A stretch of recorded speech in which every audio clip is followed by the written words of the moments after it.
Avis vascular centre, మన దేశంలోనే the best varicose vein hospital.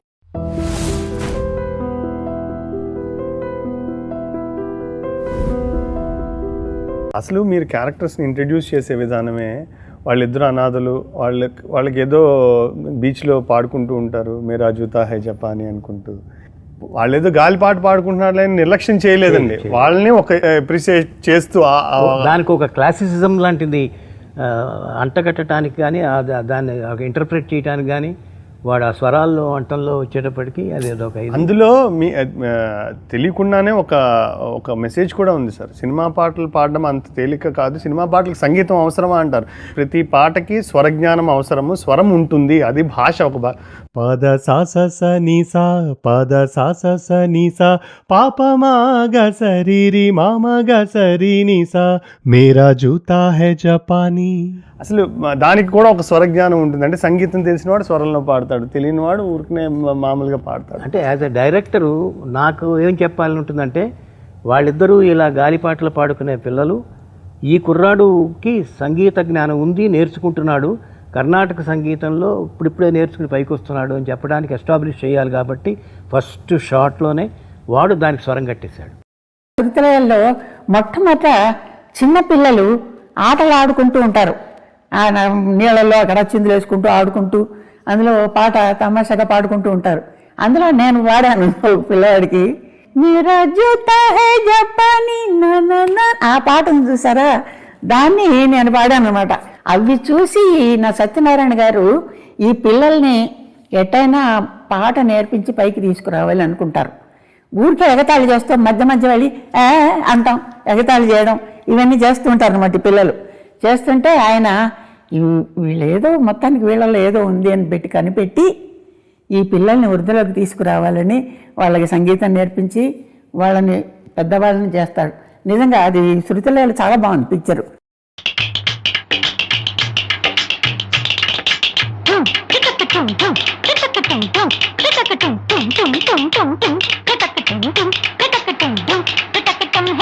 मेरा जूता है जापानी, ये पंतलून इंग्लिस्तानी, सर पे लाल टोपी रूसी, फिर भी दिल है हिंदुस्तानी. मेरा जूता है जापानी, ये पंतलून इंग्लिस्तानी, सर पे लाल टोपी रूसी, फिर भी दिल है हिंदुस्तानी. मेरा जूता है जापानी. झुम टुटक टुम झुम टुटक टुम झुम टुटक टुम झुम टुम टुम टुम टुम टुटक टुम झुम टुटक टुम झुम टुटक टुम.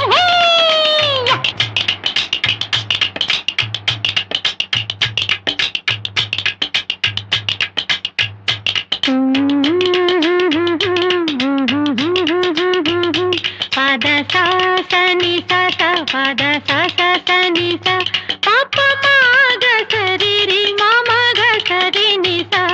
ఆహా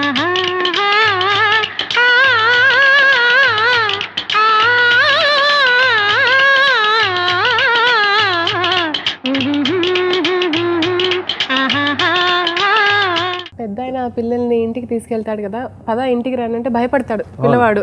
ఎందుకండి అంటే ఇవాళ కృష్ణాష్టమి ప్రసాదం పెడతాను. ఎందుకు భయపడతారంటే వాళ్ళు అక్కడ ఏడిపించారు కదా, ఏడిపించారు. అదే ఆగుతాడు ఇంటికి రండి అంటాడు. ఎందుకు సార్ కొడతారేమో అని, ఎందుకంటే వాడు చేసిన తప్పని వాళ్ళకి తెలుసు. వాళ్ళు భయపడిపోతారు. అమ్మ నువ్వు రావండి, ఇవాళ కృష్ణాష్టమి మీకు తెలుసా అంట. మాకేం తెలుస్తాయండి, మాకు అమ్మ నాన్న అంటారు. నాకు రెండు కావాలి అక్కడ. ఒకటేమిటంటే ఈ పిల్లలు ఎవరు ఆర్ఫన్స్, వీళ్ళకి దిక్కు ముక్కు లేదు, అనాథలుగా బతుకుతున్నారు అనేది కావాలి.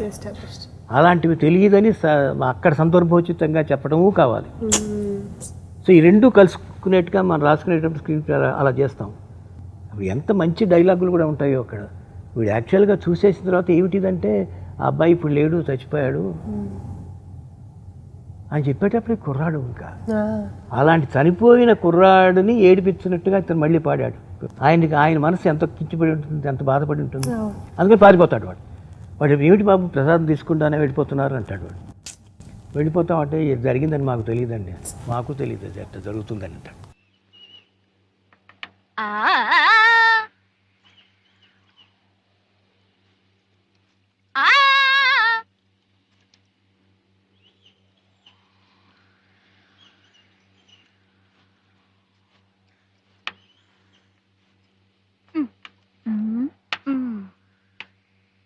లల్లల్లా. ఇప్పుడు ఆడరా.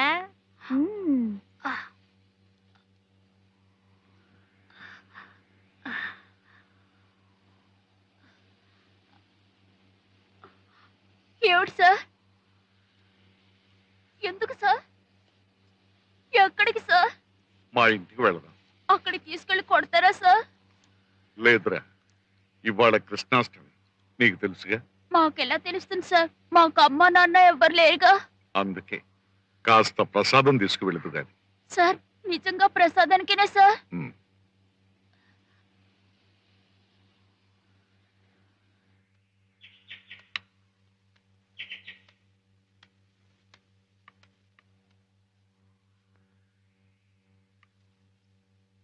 కూర్చో బాబు. లలిత,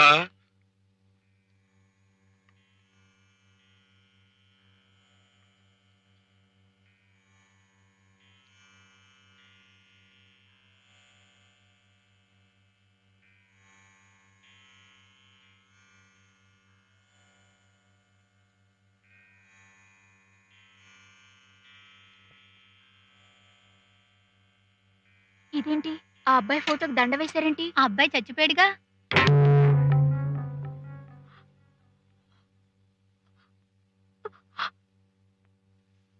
బాబు ఏమిటి బాబు వెళ్ళిపోతున్నావు? క్షమించండి సార్, మీ అబ్బాయికి ఇలా జరిగిందని నాకు తెలియదు సార్.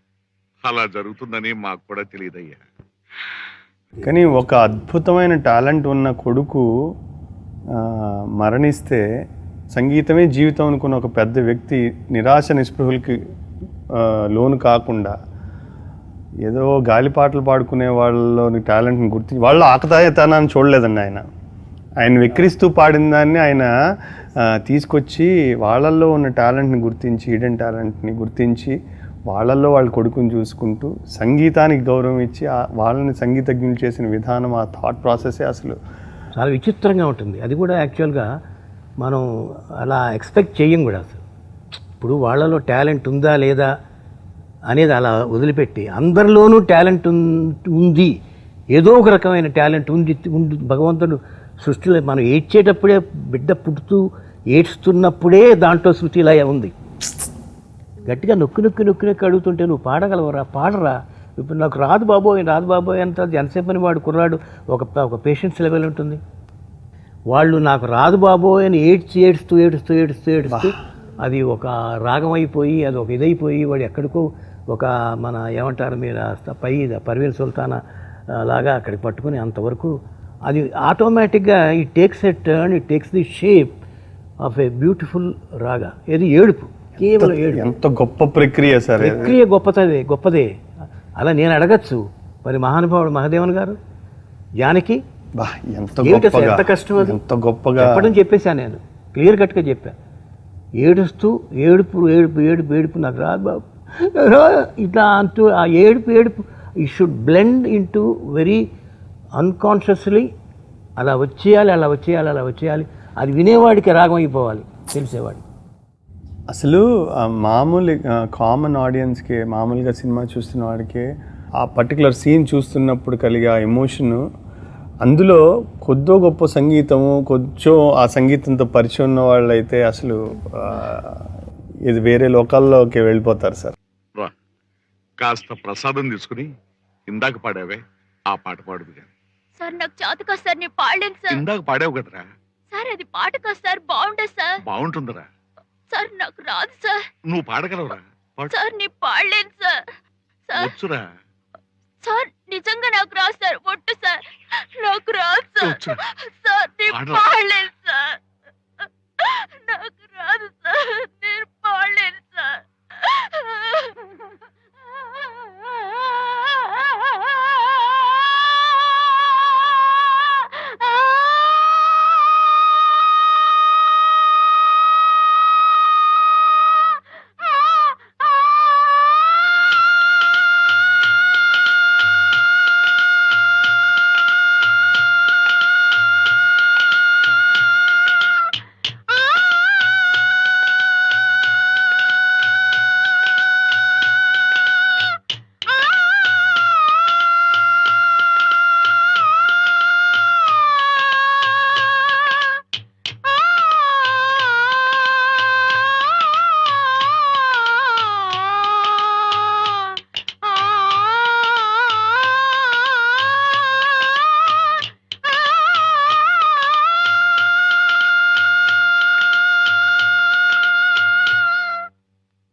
సినిమా అంతా కూడా థ్రెడ్ లాగా వస్తుంది, అది ఫోకల్ పాయింట్. ఫోకల్ పాయింట్ అది చివరికి కూడా, చివరికి కూడా ఎండ్ కూడా అది వాళ్ళందరినీ కలిపేది అదే. కలిపేది అది.